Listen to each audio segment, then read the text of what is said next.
Hello मेरे प्यारे विद्यार्थियों। तो आज जैसा कि हम लोग जो है एनसीईआरटी का क्लास 10 का चैप्टर 6 ट्रायंगल करेंगे। जो कि अगर आपने देखा होगा, आपके पास एनसीईआरटी की बुक होगा तो आपका ये जो चैप्टर 6 है वो ट्रायंगल है। तो सबसे पहले हम लोग बात किसकी करेंगे, इसको ध्यान रखिएगा। अकॉर्डिंग टू द आपके चैप्टर ही हम लोग एनसीईआरटी बुक के ही अनुसार पढ़ेंगे, थ्योरम्स भी पढ़ेंगे, न्यूमेरिकल भी लगाएंगे और इसकी बेसिक प्रॉपर्टी भी पढ़ेंगे। इसको ध्यान रखिएगा। देखिए, सबसे पहले आपको ये समझना है कि सर ट्राइंगल होते क्या है। आपने कभी देखा है कि तीन साइडों से मतलब थ्री साइड से घिरी हुई आकृति को हम लोग क्या बोलते हैं, ट्राइंगल बोलते हैं। मतलब which have the three sides. ठीक है। अच्छा, एक चीज ध्यान रखिएगा, क्या हम ट्राइंगल को पॉलीगॉन बोल सकते हैं? अगर आपसे कोई क्वेश्चन पूछ दे कि सर ट्राइंगल को पॉलीगॉन बोला जाता है, तो बेसिकली बेटा you can say that triangle is a polygon. क्योंकि पॉलीगॉन का मतलब होता है कि ऐसी आकृति जिसमें ढेर सारी क्या होती हैं, साइड्स होती हैं, भुजाएं होती हैं, जो बहुत सारी भुजाओं से घिरा हुआ होता है। तो ट्राइंगल भी थ्री साइड से घिरा हुआ है, इसलिए हम इसको पॉलीगॉन की श्रेणी में रख सकते हैं। अब देखिए, आपके बुक्स में ये तो नहीं बताया है कि जो है ट्राइंगल हमारे होते कितने, लेकिन मैं आपको बेसिकली बता देता हूँ कि जो ट्राइंगल होते हैं बेसिकली थ्री टाइप्स के होते हैं। पहला क्या होता है भाई? पहला होता है acute angle triangle. Acute angle triangle. दूसरा कौन सा होता है? Obtuse angle triangle. और जो थर्ड वन होता है वो होता है right angle triangle. Right angle और ट्रायंगल। ठीक है, इसको ध्यान रखिएगा। अच्छा, एक चीज ये बताइए कि जैसे मान लीजिए कोई आपको ट्राइंगल दिया हुआ है, ए दिया है, बी दिया है, सी दिया है, इसका साइड दिया है ए, सी और बी और सी दिया है। तो आप कैसे बताएंगे कि सर ये एक्यूट एंगल ट्रायंगल है कि ऑब्ट्यूज एंगल ट्रायंगल है कि राइट एंगल ट्रायंगल है? इसको सबसे पहले आपको ध्यान देना है। ठीक है। तो इससे मतलब क्या होता है? इससे मतलब ये होता है कि कैसे हम लोग इसको पता लगाएंगे कि कौन सा होता है। तो देखिए, साइड के आधार पे हम लोग कैसे पता लगाएंगे। इसके पास आपको थ्री साइड है, ए बी सी ट्राइंगल। तो आप देखिए क्या करते हैं, आप कोई साइड ले लीजिए जो सबसे बड़ी है। मान लेते हैं सबसे बड़ी साइड है सी स्क्वायर, उसका आप स्क्वायर करते हैं। फिर उसके बाद बचे कौन? बी स्क्वायर और सी स्क्वायर। ठीक है। चलिए इसको बीच में करते हैं तो ज्यादा आपको समझ में आएगा। इसी चीज को हम यहाँ पे कर देते हैं, इसको निकाल के। तो देखिए, जैसे आपको लिखा हुआ है सी स्क्वायर और फिर ए स्क्वायर प्लस बी स्क्वायर, इसका मतलब जो सबसे बड़ी साइड होगी और जो बचे हुए दो साइड्स होंगे उनका आप स्क्वायर करिएगा। ठीक है। Third side which have the maximum, जो तीसरी साइड होगी वो सबसे ज्यादा होना चाहिए, एंड बचे हुए जो दोनों होने चाहिए वो क्या होने चाहिए? वो इससे कम होने चाहिए। तो सबका स्क्वायर कर दीजिएगा। अगर एक कंडीशन फॉलो होता है कि जो सबसे बड़ी साइड होती है वो जो है ए स्क्वायर प्लस बी स्क्वायर के इक्वल हो जाती है, इसको हम लोग क्या बोलते हैं? Right angle triangle. क्या बोलेंगे? Right angle triangle. ट्रायंगल। ठीक है, इसको ध्यान रखिए। अच्छा, यहाँ पे कहीं कहीं पे जल्दी जल्दी लिख दे रहे हैं तो उसको ध्यान रखिएगा बेटा, ये लगा दीजिएगा। ठीक है। अब देखिए, होता क्या है कि सी स्क्वायर ऐसा भी मिल सकता है कि C square is greater than A square plus B square. जो सी स्क्वायर है वह A square plus B square होगा। इसका मतलब क्या हुआ? इसको हम लोग कहेंगे कि जो सबसे बड़ा भुजा था उसका जो स्क्वायर किए हैं वो बड़ा है ए स्क्वायर प्लस बी स्क्वायर। तो भाई, जैसे आपने कहा कि सर दो आदमी थे, दोनों उसको मिलकर सी स्क्वायर ने क्या कर दिया? उसको हरा दिया। तो इसको हम लोग क्या कहेंगे?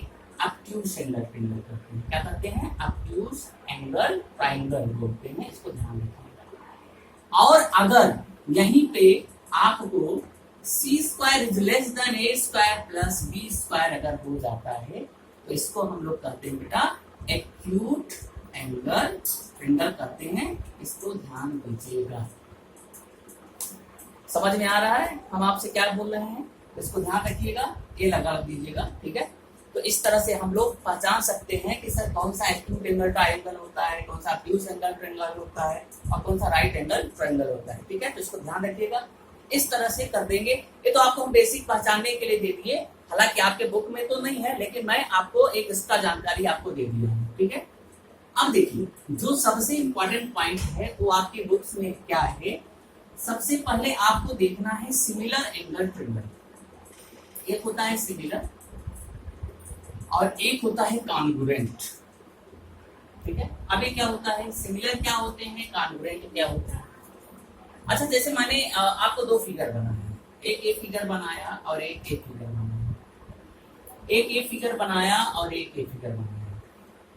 अच्छा, इसको देख के कुछ आपको लग रहा है, बिल्कुल लग रहा होगा कि सर एक छोटा है और एक बड़ा है, यहाँ दोनों लगभग क्या है, बराबर है। तो बिल्कुल बेटा, सिमिलर वही होते हैं जो छोटे बड़े होते हैं। जो छोटे बड़े होंगे उनको आप सिमिलर कर सकते हैं। ये आपके जो होंगे वो सिमिलर के कैटेगरी में होंगे। कॉन्ग्रुएंट का मतलब जितना साइड ए है उतना साइड ए होना चाहिए, तो हमारे क्या हो जाएंगे, कॉन्ग्रुएंट। जैसे कोई सर्कल है, एक छोटा और एक बड़ा, आप इसको कॉन्ग्रुएंट नहीं कर सकते हैं, लेकिन इसको आप सिमिलर कर सकते हैं। जैसे इसमें तो अगर आप सर्कल लेंगे तो सेम साइज का होना चाहिए, तब जाके वह कॉन्ग्रुएंट होगा। जैसे कोई आप कोई भी डायग्राम लीजिए, जैसे ए वाला है, बड़ा वाला ले लीजिए, और यहाँ पे लेंगे तो एक छोटा, मतलब जितना बड़ा ए होगा वर्ग होगा, वर्ग का मतलब स्क्वायर ले सकते हैं। तो जितने भी स्क्वायर्स होंगे उसको आप कॉन्ग्रुएंट कर सकते हैं। जितने इक्विलैटरल ट्रायंगल होंगे सेम साइज के, उसको आप कर सकते हैं। लेकिन सिमिलर में जरूरी नहीं है। अच्छा, एक चीज और भी क्वेश्चन पूछता है, क्या पूछता है कि क्या सभी all similar triangle are congruent, all congruent are similar, मतलब सभी सिमिलर कॉन्ग्रुएंट हो सकते हैं या सभी कॉन्ग्रुएंट सिमिलर हो सकते हैं। तो क्या आपका आंसर होगा कि सर सभी सिमिलर कॉन्ग्रुएंट नहीं हो सकते हैं। क्यों? कॉन्ग्रुएंट में तो आपको सेम चाहिए, लेकिन सिमिलर में अलग अलग है। इसका मतलब अगर सिमिलर अलग अलग होगा तो बराबर होगा ही नहीं, इसलिए ए इसमें नहीं हो सकता है, मतलब कॉन्ग्रुएंट सिमिलर नहीं हो सकता है, लेकिन सिमिलर कॉन्ग्रुएंट हो सकता है। इस चीज को आपको ध्यान देना है। अच्छा, एक चीज बताइए, तो क्या कॉन्ग्रुएंट सिमिलर हो सकता है? बोलिए, क्या कॉन्ग्रुएंट सिमिलर हो सकता है? बिल्कुल हो सकता है, सभी कॉन्ग्रुएंट सिमिलर हो सकते हैं। अगर आपसे पूछा जाए तो आप बताएंगे कि सभी कॉन्ग्रुएंट सिमिलर हो सकते हैं। इस चीज को ध्यान रखिएगा, ये आपके बेसिक पहला ही पॉइंट आपके में दिया हुआ है, इसको ध्यान रखिएगा। अच्छा, नेक्स्ट पॉइंट जो है वो आपसे कहता है कि सर ऐसे एग्जांपल आप एक्सरसाइज में देखेंगे तो आपको ट्रायंगल का और सर्कल का और स्क्वायर का, इक्विलैटरल ट्रायंगल का एक सबको दिया है। आप एक्सरसाइज इसको करिएगा, और जब हम आपको गूगल मीट पे मिलेंगे तो वहां से आपसे हम क्वेश्चन करेंगे, तो उसको ध्यान रखिएगा। जब आप वीडियो इसको पढ़ लेंगे तो हम आपको आपसे क्वेश्चन भी पूछेंगे, तो ध्यान से आप करते जाइएगा। अच्छा, नेक्स्ट जो है एक थ्योरम है जो कि आपको पूछता है। तो थ्योरम क्या कहता है, इसको ध्यान रखिएगा। थ्योरम में कहता है कि मान लीजिए सर कोई ट्रायंगल है ABC, कोई ट्रायंगल है ABC, यहां मैंने एक लाइन D पैरेलल खींच दिया। एक त्रिभुज है ABC और मैंने D पैरेलल खींच दिया है। आपको प्रूव करना है कि sir AD upon DB equal to AE upon AC। क्या प्रूव करना है? AD upon DB equal to AE upon AC, ये आपको प्रूव करना है, इसको ध्यान रखिएगा। तो प्रूव कैसे करेंगे, इसके लिए मैं आपको बताता हूं कि प्रूव करने के लिए आपको क्या करना है। क्वेश्चन आपका होगा कि sir in triangle ABC D is the parallel to BC, ध्यान रखिएगा, in triangle ABC D is the parallel to BC, then prove that D is parallel to BC, then prove that AD upon DB is equal to AE upon AC। ये आपको prove करना है। अब इसको prove करने के लिए आपको देखो क्या करना पड़ेगा। सबसे पहले तो आप क्वेश्चन देख लीजिएगा, आपका थ्योरम भी आपको दिया हुआ है। इसके लिए हम क्या करते हैं, इसको यहां से मिला देते हैं, इसको यहां से मिला देते हैं, इस पे एक परपेंडिकुलर डाल देते हैं 90 डिग्री, और इस पे भी एक परपेंडिकुलर डाल देते हैं 90 डिग्री। ध्यान रखिएगा, यहाँ पे परपेंडिकुलर डाल दिए, यहाँ डाल दिया, इसको यहाँ से मिला दिए, इसको यहाँ मिला दिए। अब हम ट्रायंगल ADE की बात करेंगे, तो इसका हमको एरिया निकालना है।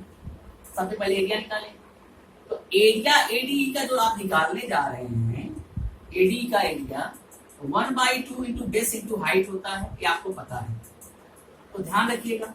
इसको हम m मान ले रहे हैं, इसको हम क्या मान ले रहे हैं, n मान ले रहे हैं। तो 1/2 बेस इंटू जब हाइट आप कर रहे हैं तो 1/2 बेस, अब देखिए आप एडी बेस ले लीजिए क्योंकि हम किस पे हैं, एडी पे, और इस पे जो परपेंडिकुलर है बेस इंटू हाइट, हाइट तो इसका यही है, तो हम क्या लिखेंगे, इसका एम लिखेंगे। ये वाला हो गया। अब एरिया ऑफ आप निकालिए, एरिया ऑफ किस त्रिभुज का निकालेंगे, डीईबी का, एरिया ऑफ डीईबी बराबर, सेम प्रोसेस यहां भी करना है। इसका बेस ले लीजिए, तो 1/2, इसका बेस हम लोग कौन सा ले रहे हैं बेटा, डीबी ले रहे हैं, तो इसका बेस हो गया डीबी इंटू, अच्छा हाइट तो ये है, इसकी हाइट यहाँ पे हम वैल्यू नहीं लिए, तो इसकी जो हाइट होगी सेम इसी की हाइट का होगा जो आपने लिया था इस त्रिभुज को निकालने के लिए, तो यहाँ एबी लिया था तो यहाँ भी लिया, एबी कर दीजिएगा। इक्वेशन फर्स्ट हो गया, इक्वेशन सेकेंड हो गया। सिमिलरली एरिया, अब इन ट्रिंगल आ जाइए, इन ट्रिंगल, फिर एडीई में आइए, एडीई में आ जाइए। जब आप एडीई में आ गए हैं, एडीई में आ गए हैं, तो एरिया जब आप निकालेंगे तो एरिया ऑफ एडीई निकालेंगे, तो इसको फिर लिखना पड़ेगा 1/2 बेस, अब एक वाला बेस लीजिएगा, एडी की बात कर रहे हैं, एक बार हमने ए वाला लिया था और एक बार ए वाला बेस लेंगे, ए इंटू, अब इस वाले बेस पे ए परपेंडिकुलर है तो इसको डी लिख लीजिएगा, इक्वेशन नंबर 3 हो गया। फिर आप आइए इन ट्रिंगल ईबीसी, तो एरिया ऑफ ईबीसी निकालना है, तो इसके लिए लिखा जाएगा 1/2, अब इसका देखिए बेस हम लोग लेंगे ईसी इंटू, इस पे जो परपेंडिकुलर ए है और ए किसके बराबर है, डीएन के है, तो डीएन लिख लीजिए, इक्वेशन नंबर आपका हो गया 4। इतना जब आप इक्वेशन बना लेंगे, ध्यान रखिएगा, इतना जब आप इक्वेशन बना लेंगे तो आपको क्या करना है, आपको ये करना है कि 1 equation divided by second and third divided by 4, मतलब फर्स्ट को सेकेंड से डिवाइड करिए और थर्ड को किससे करेंगे, 4 से आप डिवाइड कर दीजिएगा। तो देखिए यहाँ पे हम डिवाइड कर दे रहे हैं, कहाँ पे करते हैं, यहाँ तक दिख रहा है सर, ओके चलिए, तो हम लोग डिवाइड करते हैं, अच्छा चलिए यहाँ पे करते हैं, ओके, तो फर्स्ट डिवाइडेड बाय सेकेंड और थर्ड डिवाइडेड बाय कितना कर देते हैं, इसको कर देते हैं। जब फर्स्ट सेकेंड से डिवाइड होगा तो फर्स्ट वाला ये है, तो 1/2 इंटू एडी इंटू एमी अपान, अच्छा नहीं दिख रहा है, ओके, तो यहाँ पे आ जाए, दिख रहा है, ओके, तो ये कहाँ है भाई, फर्स्ट कहाँ है, ये है फर्स्ट, तो 1/2 इंटू एडी इंटू एमी अपान, सेकेंड कितना है, ये वाला है, 1/2 इंटू डीबी इंटू एमी अपान, फिर आपने ही कहा था इसको बराबर कर देते हैं, चलो इक्वल कर देते हैं, अभी इक्वल 3/4 होगा, तो थर्ड है आपका 1/2 AE into DN upon 1/2 into EC into DN, तो देखो डीएन से डीएन कट गया, एमई से एमई कट गया, 1/2 से 1/2 कट गया, यहाँ बचा AD upon DB is equal to AE upon EC, इसको ध्यान रखिएगा, ये आपका AD upon DB is equal to AE upon EC हो जाता है। और यही आपको प्रूव करना था कि AD upon DB is equal to sir AE upon EC कैसे होगा, इसको ध्यान रखिएगा। इस तरह से आपका फर्स्ट थ्योरम क्या होता है, प्रूफ हो जाता है, ठीक है, तो कर लेंगे। आशा करता हूं कि आप इसको करके हमको, जब हम आपसे मुलाकात करेंगे गूगल मीट पे, तो आप हमको आंसर इसका बताएंगे, ठीक है। चलिए, तो इस तरह से आपको करना है। अच्छा चलिए, नेक्स्ट जो है थ्योरम जो कहता है, नेक्स्ट थ्योरम क्या कहता है कि सर मान लीजिए कोई ट्रिंगल हमारा है एबीसी और आपने डी इज पैरेलल आपने डाल दिया है, आपने डी पैरेलल टू किसके है, D is parallel to BC है, तो आपको प्रूव करना है, देन प्रूव दैट कि AD upon DB, AD upon AB equal to AE upon AC. ध्यान रखिएगा, हमने क्या बोला है कि आपको क्या प्रूव करना है, AD upon AB equal to AE upon AC, ये आपको प्रूव करना है। देखिए थ्योरम ऑफ प्रोपोर्शनलिटी, जो हम इसके पहले थ्योरम आपको बताए हैं उसको हम लोग थेल्स थ्योरम के नाम से भी जानते हैं। किसके नाम से जानते हैं बेटा? थेल्स थ्योरम या थ्योरम ऑफ प्रोपोर्शनलिटी। उसी थेल्स थ्योरम का हम यूज करेंगे यहाँ पे। अब एक यूज कैसे करेंगे तो देखिए, आपको पता है कि पिछले अकॉर्डिंग टू अगर आप करेंगे अकॉर्डिंग टू थेल्स थ्योरम, आप लिख सकते हैं according to Thales theorem AD upon DB equal to AE upon AC होता है। ये आपको पता है, आप कुछ मत करिएगा। देखो आपको क्या करना है, इसका उल्टा करिएगा। जो AD अपान DB लिखा हुआ है उसको DB अपान AD लिखिएगा, और जो AE अपान EC लिखा है उसको EC अपान AE लिखिएगा। जब आपने इसको लिख दिया है, अब 1 इसमें भी जोड़ना है और 1 इसमें भी जोड़ना है। इसको आप मान लीजिए इक्वेशन 1। अब देखिए इसको ऐसे लिखिए, यहाँ पे लिखते हैं सर, कोई दिक्कत? ओके, यहाँ पे लिखते हैं कि इसमें भी 1 जोड़ेंगे, इसमें भी जोड़ेंगे, तो DB प्लस 1 अपान AD प्लस 1, या ऐसे जोड़िए, ऐसे लिखेंगे ज्यादा बेस्ट होगा। DB upon AD plus 1 equal to EC upon AE plus 1 लिख दिया। अब इसको यहाँ लिखिए, DB plus AD upon AD equal to EC plus AE upon AE। अब बताइए DB plus AD, DB plus AD equal to क्या? AB अपान AD हो गया, नीचे वही हो गया। EC प्लस AE तो क्या लिखते हैं? AC अपान क्या हो गया? AE हो गया।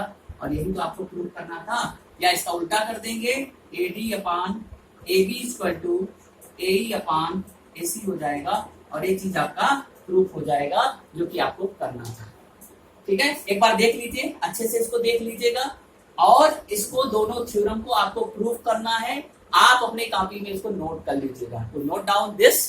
ठीक है, जिससे कि हम लोग नेक्स्ट क्लास में मिले तो जो है इसके आगे करेंगे। तो चलिए, थैंक यू वेरी मच।